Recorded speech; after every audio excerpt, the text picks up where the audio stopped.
दोस्तों स्वागत है आपका न्यूज निवारण टीवी पर। मेरठ कचहरी के चुनाव संपन्न हुए कुछ घंटे ही हुए हैं, लेकिन मेरठ कचहरी में इतिहास लिखा गया है कि पूरा पैनल निर्वाचित हो गया। जो पैनल सर्व समाज का था, संजय शर्मा और सेक्रेटरी मेरे पास बैठे हैं, पूरा पैनल निर्वाचित हुआ है। और बड़े ही कह सकते हैं चुनाव में देखा गया था कि जिस पैनल को इन्होंने हराया है, और खासतौर से रोहितास जी का जब नाम आता है तो बड़े बड़े धुरंधर पीछे हट जाते हैं, लेकिन उनको हराते हुए, उनके पूरे पैनल को हराते हुए विजय प्राप्त की है।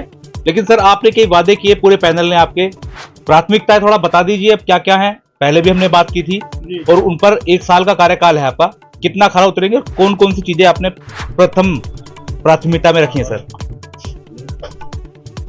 Prem hospital and modular test tube baby centre पिछले 30 वर्षों से निरंतर आपकी सेवा करते हुए अब और भी बेहतर रूप में बिजली बम्बा बाईपास पे भी state of the art infrastructure, 24 घंटे इमरजेंसी एवं ICU, gynaecology, obstetrics, laparoscopic surgery, laser surgery, cosmetic surgery, infertility, paediatrics, NICU, trauma आदि एडवांस्ड सुविधाओं के साथ कैशलेस सुविधा उपलब्ध है। Prem hospital, inspiring healing, empowering lives, near Shoprix mall, बिजली बम्बा बाईपास, मेरठ। जी, आपका बहुत बहुत धन्यवाद। मुझे अच्छी तरह याद है कि आप जब सबसे पहले आए थे तो मैं अपना चुनाव प्रचार अभियान शुरू कर रहा था, और आपकी शुभकामनाओं से मैं अपने अभियान में सफल रहा हूं।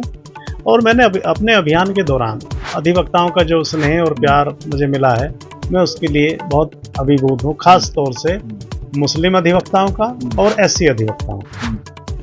मुस्लिम अधिवक्ताओं ने मुझे रात के 12-12 बजे तक अपने मोहल्लों में अपनी बाइक और स्कूटी पे बैठा कर घुमाया है, और मेरे साथ मिलकर इतनी मेहनत की है कि जैसे वो स्वयं चुनाव लड़ रहे हों। ऐसे ही एससी समाज के जो अधिवक्ता हैं, उन्होंने भी मुझे अपने यहाँ बुलाकर मेरा मान सम्मान किया, और ऐसी ऐसी जगह मुझे सब लोगों से मिलवाया, मेरे चुनाव अभियान मेरा साथ दिया, जिसका परिणाम ये हुआ कि मैं मेरठ बार एसोसिएशन में 614 वोट लेकर विजयी हुआ हूं, जो 1554 वोट मुझे मिली, जिसमें मेरी लीड 614 वोट की रही, जो मेरठ बार में मेरे ख्याल से मैंने इससे पहले नहीं सुनी है। और जो मुझे आज शुभकामनाएं मिली हैं, वो मुझे यही शुभकामनाएं मिली हैं कि मैंने ये उनके अपने अधिवक्ता भाइयों के सहयोग से एक ऐतिहासिक जीत महामंत्री पद पर दर्ज की है, जिसके लिए मैं उनका हृदय से आभार व्यक्त करता हूं, अपने अधिवक्ता साथियों का, और उन्हें नमन करता हूं। और मैं वायदा करता हूं कि मेरठ बार एसोसिएशन के जो भी अधिवक्ता हैं, चाहे वो मेरे पैनल के हों या मेरे पैनल में नहीं रहे हों, मैं आज सभी अपने अधिवक्ता भाइयों का महामंत्री हूं। मेरठ बार एक प्रतिष्ठित बार, जिसका अपना एक मुकाम है और जिसकी अपनी एक प्रतिष्ठा है। तो हमारा यही प्रयास रहेगा कि मेरठ बार की मान सम्मान और प्रतिष्ठा को हम ऊंचा उठा सकें, और मेरठ बार के अधिवक्ताओं के मान सम्मान और गरिमा को कायम रखने के लिए जो भी बन पड़ेगा हम लोग करेंगे। जैसे मान सम्मान स्वाभिमान को बढ़ाने की आपने पहले भी बात की, और पूरा पैनल आपका निर्वाचित हुआ, अधिवक्ताओं ने आप पर विश्वास जताया है। अब इफन बट की तो बात ही नहीं है, पक्ष विपक्ष कोई है ही नहीं, आप ही है पूरा पैनल। तो क्या क्या प्लानिंग सर की जा रही है या की जाएंगी भविष्य के लिए, अभी जो अधिवक्ताओं के हितों में हो? जहां हम बैठे हम देख रहे हैं कि यहाँ एक बाइक तक नहीं आ सकती है, हालांकि जरूरत नहीं है लाने की, पार्किंग अगर बन जाए तो छोटी छोटी चीजें थी जो आपको पैनल में रहकर करनी होंगी, जो आपने वायदा किया है। और बाकायदा आपके अध्यक्ष जी ने तो एक मैनिफेस्टो जारी किया था सर। तो कितना, मैंने पहले भी सवाल किया, कितनी जो प्राथमिकता है, क्या क्या प्राथमिकता रहेंगी, कितना कोशिश करेंगे खड़ा उतरने की, तो समय बहुत कम रहता है ना 1 साल का। देखिए, हम जैसा मैंने अभी बताया, ये हम कोई निरंकुशता से कोई कार्य नहीं करेंगे कि हम किसी पे कोई चीज थोप दें। हमारा सबसे पहला प्रयास ये रहेगा कि शपथ ग्रहण के उपरांत हम लोग अपनी समस्त कार्यकारिणी की बैठक बुलाकर उसमें जो भी दैनिक हमारी आवश्यकताएं हैं या कोर्ट कचहरी कैंपस के हमारे जो भी मुद्दे हैं, उन पर बिंदुओं पर प्राथमिकता से विचार करेंगे, और अपने सभी अधिवक्ता भाइयों से उस पर सुझाव लेकर और उनके सहयोग से, ताकि किसी भी प्रकार की कोई कमी ना रहे और कोई उसमें कठिनाई ना आए, और ऐसा ना हो कि हमारे किसी निर्णय से किसी भी अधिवक्ता को किसी भी तरह की या किसी भी अधिकारी को कोई किसी समस्या का सामना करना पड़े।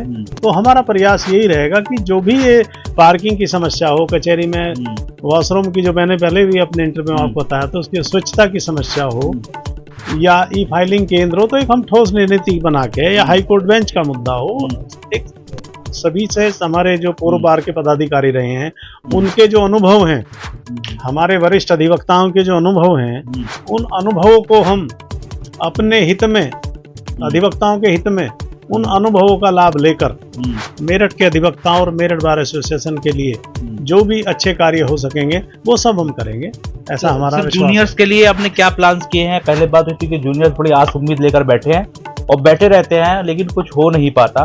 तो अब नई बॉडी मिली है मेरठ बार एसोसिएशन को, तो कुछ सोचा सर उनके लिए? जी, जो नए अधिवक्ता हैं, देखिए उनकी दो समस्याएं हैं मूलभूत। एक समस्या तो उनकी ये होती है कि भाई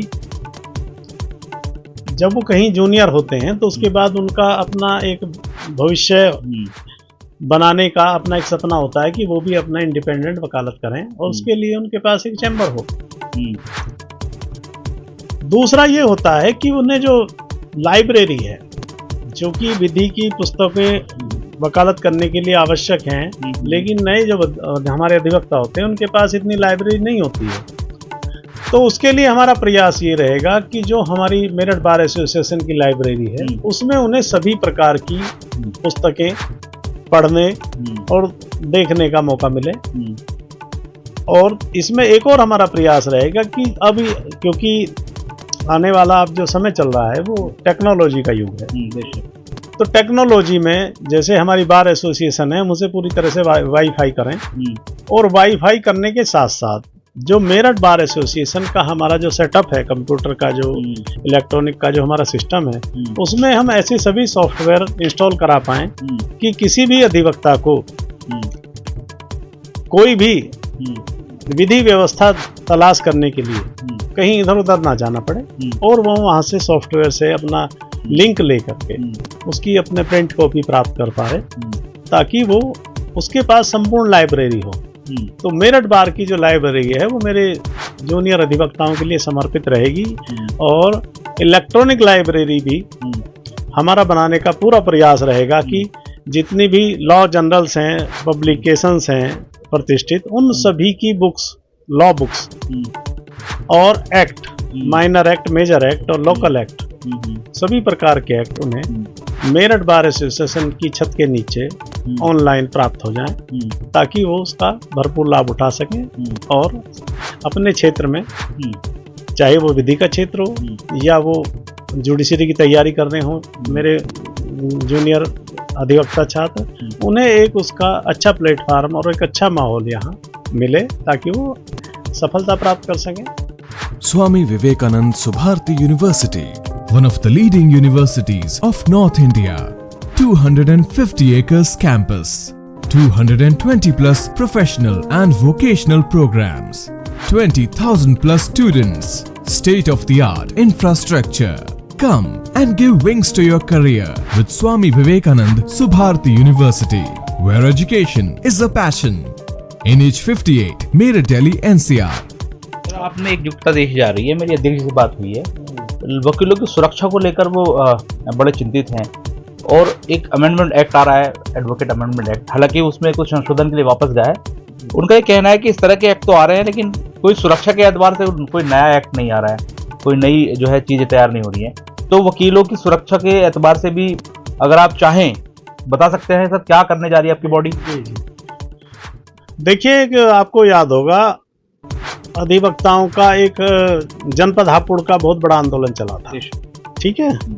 तो उस आंदोलन के दौरान राज्य सरकार ने वायदा किया था, बार काउंसिल के प्रतिनिधियों के द्वारा राज्य सरकार के समक्ष एक प्रस्ताव रखा गया था कि उत्तर प्रदेश के अधिवक्ताओं के लिए एडवोकेट प्रोटेक्शन एक्ट लागू किया जाए। तो उसके लिए सरकार ने एक कमेटी बनाई थी, जैसा मेरी जानकारी में है। तो उस कमेटी पर आगे क्या काम हुआ है इसके संबंध में कोई अभी स्थिति स्पष्ट नहीं है कि वो कोई कमेटी बनी भी है या कोई एडवोकेट प्रोटेक्शन एक्ट के विषय में कोई सरकार के पास कोई प्रस्ताव विचाराधीन भी है या नहीं, हम अभी इसमें श्योर नहीं है। हमारा पूरा प्रयास रहेगा कि हम इस संबंध में पूरी जानकारी प्राप्त करके अपने स्तर से, राज्य सरकार से, बार काउंसिल से पूरी जानकारी प्राप्त करके उसमें जो भी जहां अड़चन आ रही होगी हम उसे मिल बैठ के दूर करेंगे और उस दिशा में गंभीर प्रयास करेंगे ताकि advocate protection act Uttar Pradesh में लागू हो सके, ताकि अधिवक्ताओं को उसका पूरा लाभ और सुरक्षा मिल सके। बहुत शुक्रिया सर। ये तमाम चीज़ें थी और पहले भी हमारी बात हुई, लेकिन 1 साल का वक्त है और काफ़ी कम वक्त है, इसमें ये कितना आगे जा पाएंगे ये भी देखना होगा। लेकिन एडवोकेट जो कि सीनियर एडवोकेट हैं राजेंद्र सिंह राणा, वो पहले भी कई बार कहते दिखाई दिए हैं कि वो वकीलों की सुरक्षा और तमाम जो ऐसी चीज़ें हैं जो होनी चाहिए उनसे लेकर के वो काम शुरू करेंगे। शपथ ग्रहण समारोह के तुरंत बाद ये अपनी बॉडी की मीटिंग करने के साथ साथ आगे की कार्रवाई जो भी होगी उसकी रूपरेखा तैयार कर लेंगे। लेकिन अब देखना ये भी होगा कि जो मैनिफेस्टो अध्यक्ष जी के माध्यम से जारी किया गया है उसमें जो वादे हैं उन पर ये जो पूरा पैनल है कितना खरा उतरता है या फिर समय कम रहने की वजह से कुछ परेशानी आती है। अपने सहयोगी रियासत अली के साथ मनोवर चौहान, न्यूज़ निवारण टीवी, मेरठ। जय हिंद। नमस्कार।